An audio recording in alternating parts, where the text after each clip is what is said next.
അധികമായാൽ അമൃതും വിഷം എന്ന് നമ്മൾ കേട്ടിട്ടുണ്ടല്ലോ അല്ലേ?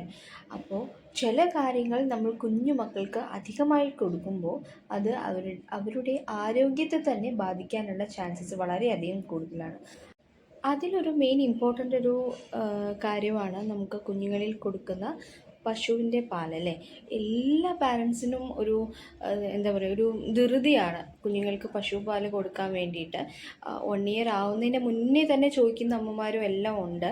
സോ നമ്മൾ കുഞ്ഞുങ്ങൾക്ക് പശുപാൽ കൊടുക്കുന്നതിൽ തെറ്റില്ല, നമുക്ക് കൊടുക്കാം. പക്ഷേ അതിൻ്റെ അളവ് അമിതമായി കഴിഞ്ഞാൽ കുഞ്ഞുങ്ങൾക്ക് ആരോഗ്യ പ്രശ്നങ്ങൾ ഉണ്ടാവാനുള്ള സാധ്യതകൾ കൂടുതലാണ്.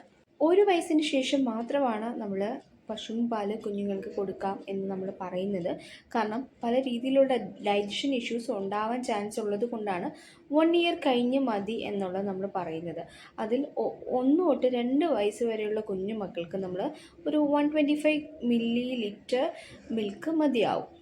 അതുപോലെ തന്നെ 2 വയസ്സിന് മേലെയുള്ള കുഞ്ഞുങ്ങൾക്ക് ഒരു 250 ml ഒക്കെ ധാരാളം തന്നെ ആയിരിക്കും. നമുക്ക് ഓവറായിട്ട് പാല് കൊടുക്കുന്നത് വഴി കുഞ്ഞുങ്ങളിൽ വിശപ്പ് കുറയാനുള്ള ചാൻസസ് കൂടുതലായി തന്നെ കണ്ടുവരുന്നുണ്ട്. സോ അവർ മറ്റ് ആഹാരങ്ങൾ കഴിക്കാനുള്ള ചാൻസസ് കുറവായിരിക്കും. അങ്ങനെ മറ്റ് ആഹാരങ്ങൾ കഴിക്കാതെ വരുമ്പോൾ കുഞ്ഞിന് ന്യൂട്രീഷൻ ഡെഫിഷ്യൻസി ഉണ്ടാവാനുള്ള ചാൻസസും വളരെയധികം കൂടുതലായിരിക്കും. പച്ചക്കറികൾ, ഇലക്കറികൾ എല്ലാം കുഞ്ഞുങ്ങൾ കഴിക്കണം അല്ലേ.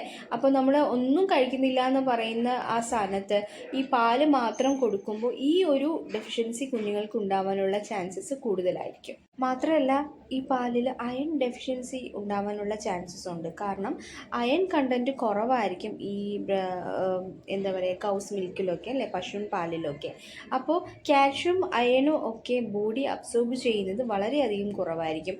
അതുകൊണ്ട് തന്നെ കുഞ്ഞുങ്ങളിൽ അയൺ ഡെഫിഷ്യൻസി ഉണ്ടാവാനുള്ള ചാൻസസ്, അതിനുള്ള സാധ്യതയും ഏറെയാണ്. കുഞ്ഞുങ്ങളുടെ വളർച്ചയ്ക്കും ഇമ്മ്യൂണിറ്റിക്കും ഏറ്റവും ഇമ്പോർട്ടൻ്റ് ആയിട്ടുള്ള ഒരു ഘടകമാണ് അയൺ എന്ന് പറയുന്നത്. സോ ഈ അയൺ കണ്ടൻറ്റ് കുറവായിരിക്കുന്നിടത്തോളം, അതായത് ഈ പാലിൽ അയൺ കണ്ടൻറ്റ് കുറവാണ്, ഞാൻ മുന്നേ പറഞ്ഞല്ലോ.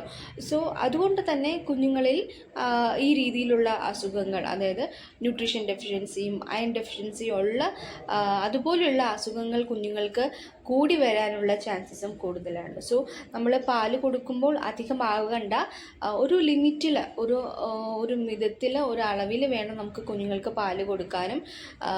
ഡൈജഷൻ്റെ കാര്യങ്ങളൊക്കെ നമ്മൾ ശ്രദ്ധിക്കേണ്ട കാര്യമുണ്ട്. സോ വീണ്ടും ഇതുപോലെ പ്രയോജനപ്രദമായ അടുത്ത വീഡിയോയുമായിട്ട് കാണുന്നവരെ bye and keep supporting my channel.